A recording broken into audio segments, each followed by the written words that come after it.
Assalamualaikum warahmatullahi wabarakatuh. Baik, kami sudah ada di kantor Badan Narkotika Nasional. Di sini kami akan mewawancarai salah satu kepala bidang yang ada di kantor BNN ini. Ayo masuk.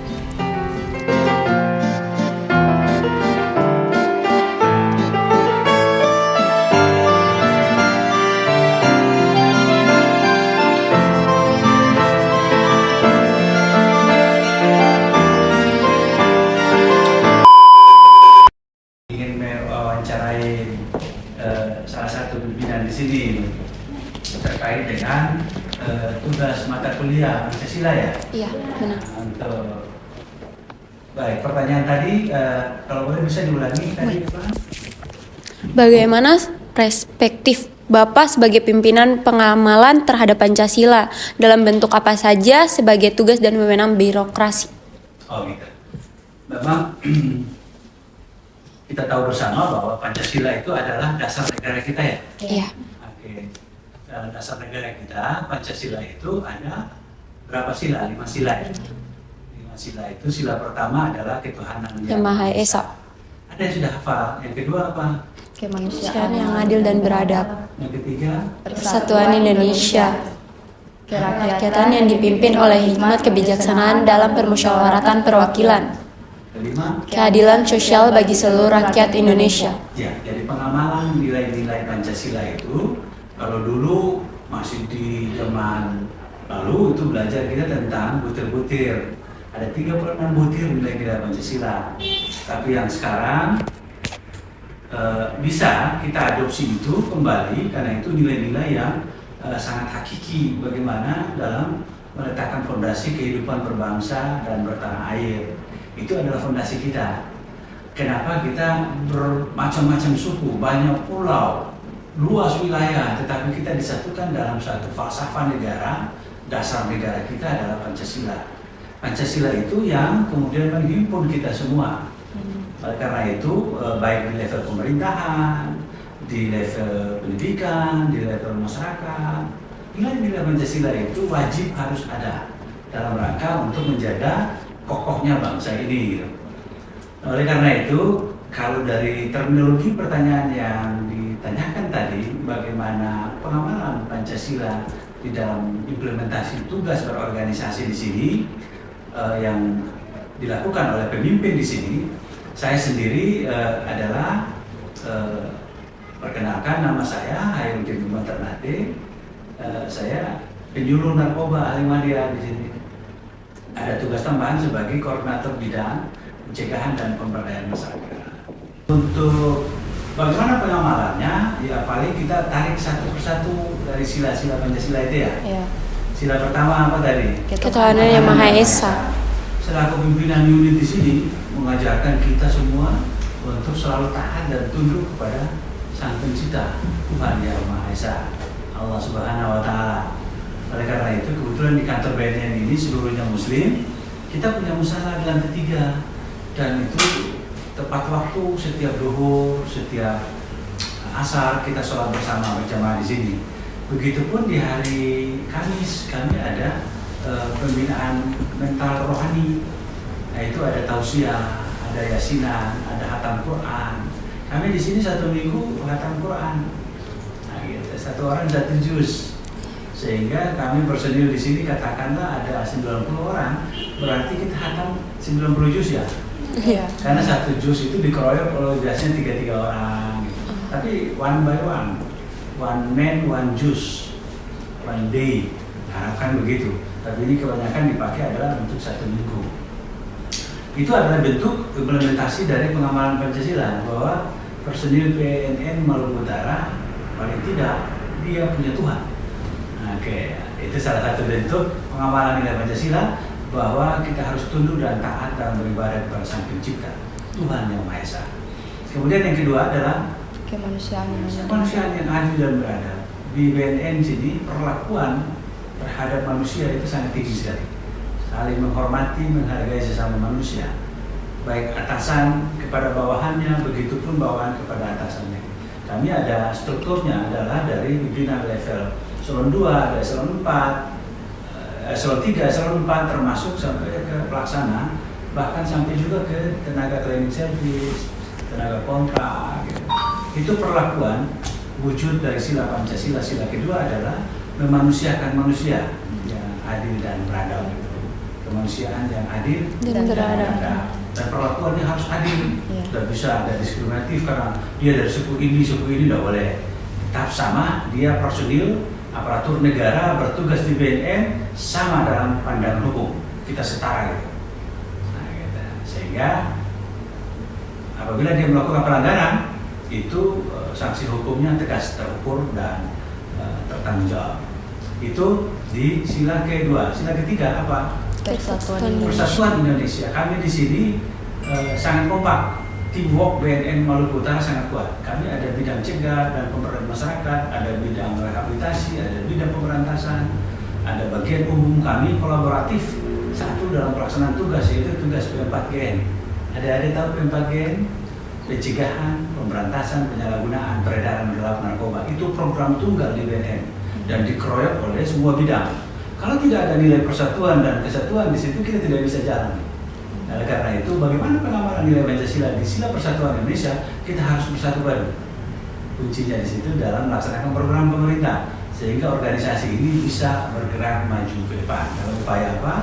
Upaya untuk menciptakan generasi bangsa yang bersih dari narkoba. Oke. Kemudian yang keempat apa? Kerakyatan yang dipimpin oleh hikmat kebijaksanaan. Implementasi apa yang dilakukan di sini? Pengambilan keputusan di sini itu lebih didasarkan pada aspek musyawarah mufakat. Jadi tidak otoriter. Jadi pemimpin akan mengambil keputusan itu biasanya dirembuk.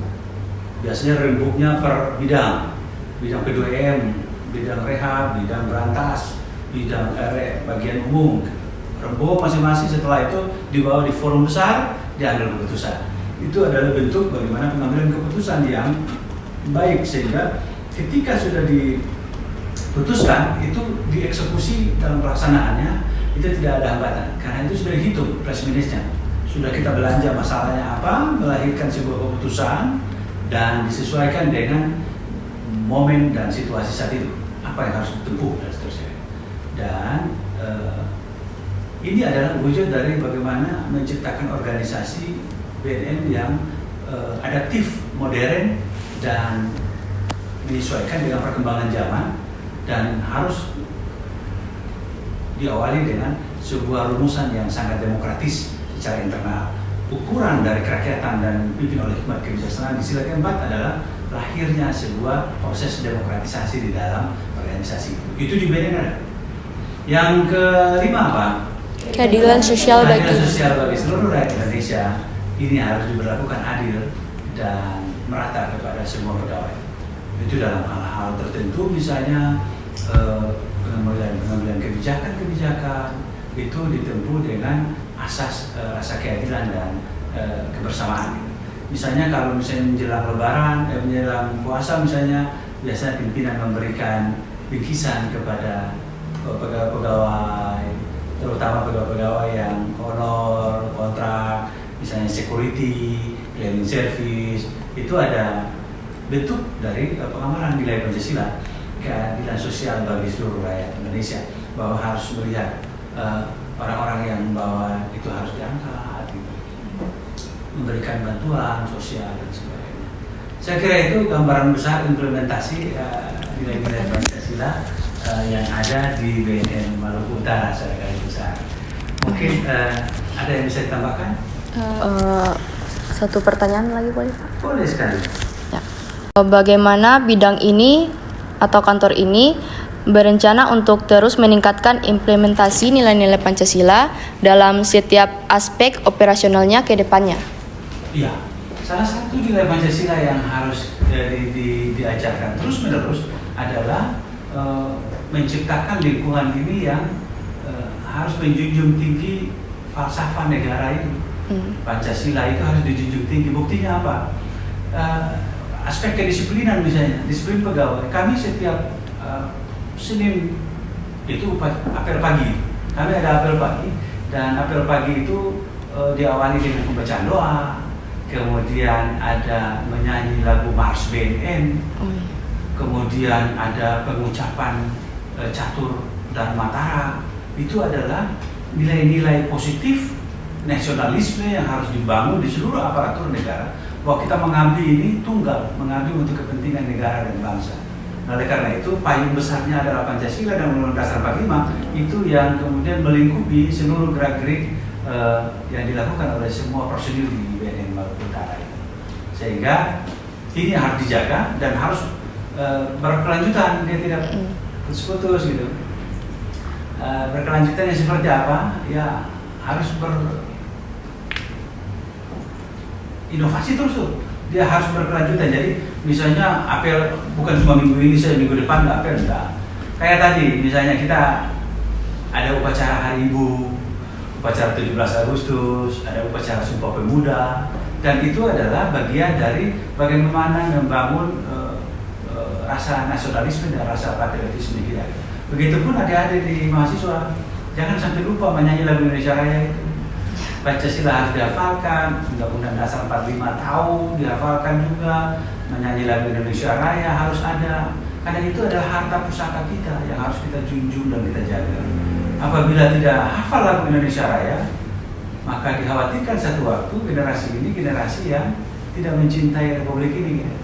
Yang lebih parah lagi, orang negara lain bisa mengklaim bahwa lagu Indonesia Raya bukan milik kita tapi milik mereka. Itu berbahaya. Kenapa? Karena warga bangsa kita, generasi kita sudah kurang peduli terhadap nilai-nilai historikal itu, termasuk harta pusaka kita itu seperti lagu Indonesia Raya. Tahukah adik-adik sekalian, Indonesia baru merdeka 78 tahun ya. Kita butuh berapa tahun lagi untuk merayakan hari ulang tahun yang ke-100 Indonesia merdeka? 22 tahun ya. Dinda sekarang usianya berapa? Najwa sekarang 18 tahun. 18 tambah 22 sama dengan berapa? 40 ya? Iya. Di hari ulang tahun yang ke-100 Indonesia merdeka, tepatnya di tanggal 17 Agustus 2045 nanti. Di saat itu adalah hari ulang tahun Indonesia emas, 100 tahun. Najwa akan berusia 40 tahun. Itu adalah usia produktif untuk jadi gubernur Maluku Utara kan? Usia produktif untuk jadi wali kota Ternate itu. Usia produktif untuk jadi pakar ekonomi, rektor misalnya. Karena itu usia-usia produktif di 22 tahun akan datang ada di pundak adik-adik semua, bukan di kami-kami lagi. Saya sekarang sudah 55 tahun, ditambah 22 tahun akan datang, usia saya sudah 77 tahun. Itu usia sudah tidak produktif karena saya sudah pensiun. Rata-rata orang Maluku Utara 77 tahun itu sudah pada go ahead, itu sudah selesai, game over. Bangsa ini ada di adik-adik semua. Bagaimana adik-adik bisa survive di 22 tahun akan datang menyambut hari ulang tahun Indonesia Merdeka yang ke-100? Adik-adik dari sekarang sudah harus sehat, cerdas. Sehat dan cerdas itu jangan sampai pakai narkoba. Ketika pakai narkoba berarti sakit. Ketika sakit dia sudah tidak punya daya saing lagi.